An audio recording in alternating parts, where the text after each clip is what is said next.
اسم معرفہ کی جو دوسری قسم تھی اسم ضمیر، اسے پڑھا تھا۔ آپ حضرات کے سامنے اسم ضمیر کی تعریف اور پھر اس کی مثالوں کے ساتھ وضاحت، پھر اسم ضمیر کی جو 3 صورتیں تھیں، یعنی ضمیر متکلم، ضمیر غائب اور ضمیر حاضر، ان 3 صورتوں کا بیان ہو چکا تھا۔ اس 3 والا سبق پھر میں ایک مرتبہ حضرات کے سامنے دہرا دیتا ہوں کہ اسم ضمیر وہ اسم جو کسی دوسرے اسم کی جگہ پر استعمال ہو اسے اسم ضمیر کہتے ہیں۔ پھر اسم ضمیر کی آگے 3 صورتیں ہیں اور 3 ہی حالتیں ہیں۔ جیسے دیکھیں اس میں ضمیر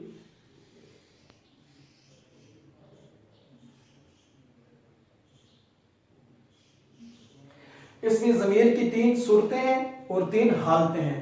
3 صورتیں مثلا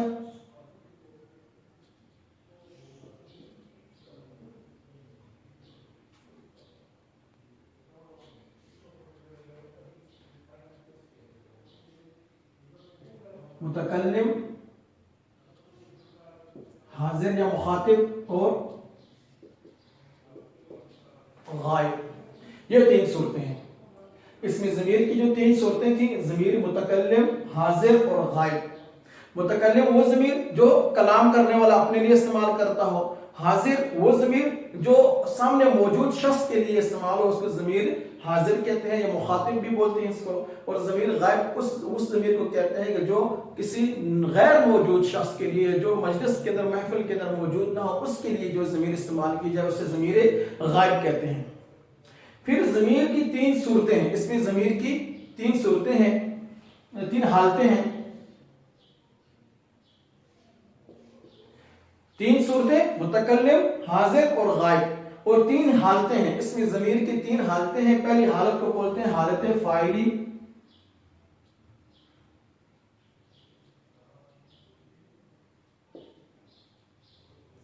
دوسری کو بولتے ہیں حالت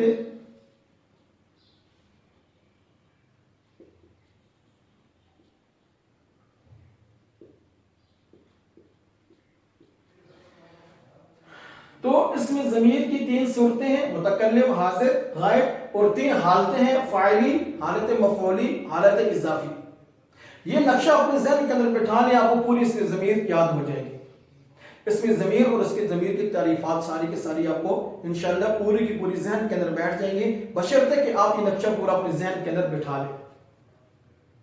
تو اس میں معرفہ کی جو پہلی قسم تھی، اس میں علم ساری ہو چکی، دوسری قسم تھی اس میں ضمیر۔ اس میں ضمیر کی تعریف ہو گئی تھی اور اس میں ضمیر کی 3 صورتوں کا بیان بھی ہو چکا تھا۔ آج اس میں ضمیر کی جو 3 حالتیں ہیں، اس نقشے کو ذہن کے اندر بٹھا لیں، آپ کو ضمیر کی پوری تعریفات اور پوری ضمیر کی جناب پورا نقشہ آپ کے ذہن کے اندر بیٹھ جائے گا اور یاد رکھنا آسان ہو جائے گا۔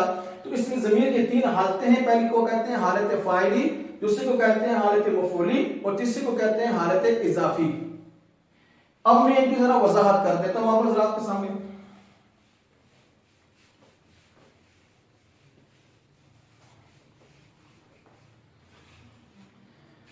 اس میں ضمیر کی حالت فاعلی،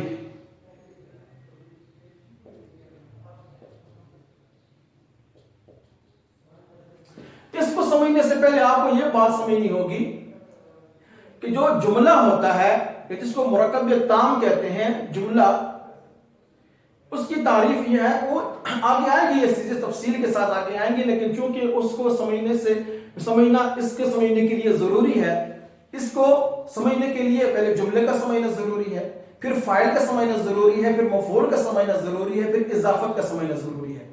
ایک ہوتا ہے مرکب تام یا جملہ جسے کہتے ہیں، مرکب تام یا جملہ یعنی وہ الفاظ کا مجموعہ جس کا پورا معنی آپ کو سمجھ میں آ جائے اور سننے والے کو فائدہ حاصل ہو، اس کو مرکب مفید بھی کہتے ہیں، مرکب تام بھی کہتے ہیں اور جملہ بھی کہتے ہیں۔ کہ جس کا وہ الفاظ کا مجموعہ جو نا جس کو جب آپ بولتے ہیں تو بولنے کی وجہ سے جو سامنے سننے والا ہے اس کو پورا کا پورا مفہوم سمجھ میں آ جائے اور اس جملے کا فائدہ حاصل ہو، اس کو سمجھنے میں آسانی اس کے رہے، اس کو مرکب تام کہتے ہیں یا جملہ کہتے ہیں یا مرکب مفید کہتے ہیں۔ مثلا یہ ایک جملہ ہے، مالی نے پھول توڑا۔ اب یہ پورا کا مرکب تام ہے، مالی نے پھول توڑا۔ جب ہم نے یہ جملہ بولا تو ہمیں پورا سمجھ میں آ گیا کہ بھائی جو مالی تھا اس نے باغ میں جا کر ایک پھول کو توڑ دیا۔ یہ پورا معنی دیتا ہے، پورا مفہوم دیتا ہے، اس کا فائدہ حاصل ہوتا ہے، سننے والے کو معنی سمجھ میں آ گیا، اس کا پورا جملے کا مفہوم اس کے ذہن میں بیٹھ گیا، تو اس کو کہیں گے جملہ کہیں گے یا مرکب تام کہیں گے یا مرکب مفید کہیں گے۔ اب اس جملے کے اندر ایک ہوتا ہے فاعل، جو کام کرنے والا ہوتا ہے۔ آپ آسانی کے لیے یہاں پر سمجھ لیجئے کہ جو کام کرنے والا ہوتا ہے اس کو فاعل کہتے ہیں، اور یہاں پر جو کام کرنے والا ہے مالی ہے، پھول توڑنے والا مالی ہے، تو مالی کیا ہوگا یہاں پر فاعل،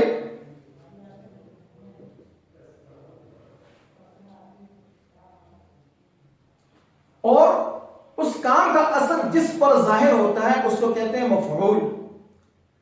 اب مالی نے جو پھول توڑا ہے، یہ توڑنا کام ہے، اور کام فعل، یہ فعل کہلائے گا۔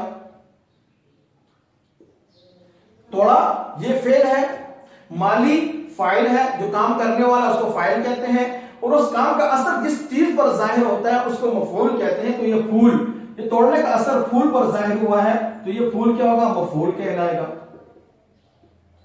یا اسی طرح سمجھ لیجئے ایک اور جملہ مثال میں لکھ دیتا ہوں، ڈرائیور نے گاڑی چلائی۔ اب اس پورے جملے کے اندر جو کام کرنے والا ہے وہ ہے ڈرائیور، تو ڈرائیور جو کام کرنے والا اس کو کہیں گے فاعل، اور کام کا اثر جس پر ظاہر ہوا ہے وہ گاڑی ہے، جو چلائی گئی ہے وہ گاڑی ہے، تو گاڑی کیا کہلائے گی، مفعول۔ اور جو کام ہو رہا ہے اس جملے کے اندر وہ کام ہے چلانا، تو یہ چلائی کیا ہوگا، فعل کہلائے گا۔ تو فاعل، مفعول اور فعل۔ اب یہ سمجھیں کہ ضمیر کی جو نا حالت فاعلی کون سی ہوتی ہے۔ حالت فاعلی ضمیر کی وہ ہوتی ہے، آپ کو سمجھ میں آ گئی انشاءاللہ، کہ ایک ہوتا ہے جملے کے اندر فاعل جو کام کرنے والا ہوتا ہے، مفعول جس پر کام کا اثر ظاہر ہو، اور جو فعل ہوتا ہے وہ کام جس کو کام کہتے ہیں، جو کام ہوتا ہے اس کو فعل کہتے ہیں۔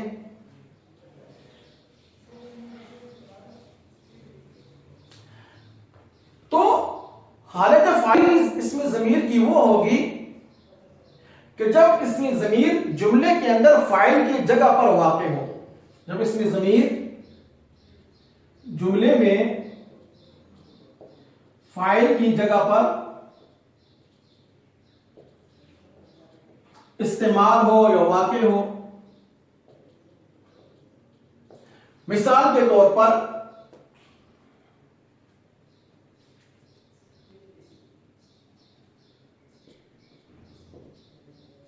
علی ذہین بچہ ہے، علی ذہین بچہ ہے، یہ پورا جملہ ہے۔ اب اس کے اندر آگے دیکھیں، اس نے کاپی خریدی، یا اس نے کلاس میں پہلی پوزیشن حاصل کی، یا اس نے اپنا سبق یاد کیا، یا اس نے اپنا کام مکمل کیا، میرا جو بھی ہو جملہ۔ تو اب علی جو نا وہ اسم ہے، یہاں پر جو نا وہ اس میں ضمیر اس نے ہے، اس نے کاپی خریدی، تو اب یہاں پر اس ضمیر ہے، اس میں ضمیر جو علی کی جگہ پر استعمال ہوئی ہے، تو علی اس کا مرجع کہلائے گا۔ میں نے بتایا تھا نا کہ جس جگہ پر، جس اسم کی جگہ پر اس میں ضمیر استعمال ہو اس اسم کو مرجع بولتے ہیں، تو علی مرجع کہلائے گا، اور اس یہ ضمیر ہے اس میں ضمیر، اور یہاں پر جو یہ واقع ہے وہ فاعل کی جگہ پر ہے کہ اس نے کاپی خریدی تھی۔ اس جملے کے اندر دیکھیں کہ یہاں پر کام کرنے والا کون ہے، کہ کاپی، کام کیا کیا گیا ہے، خریدنا، تو اب خریدی فعل کہلائے گا، اور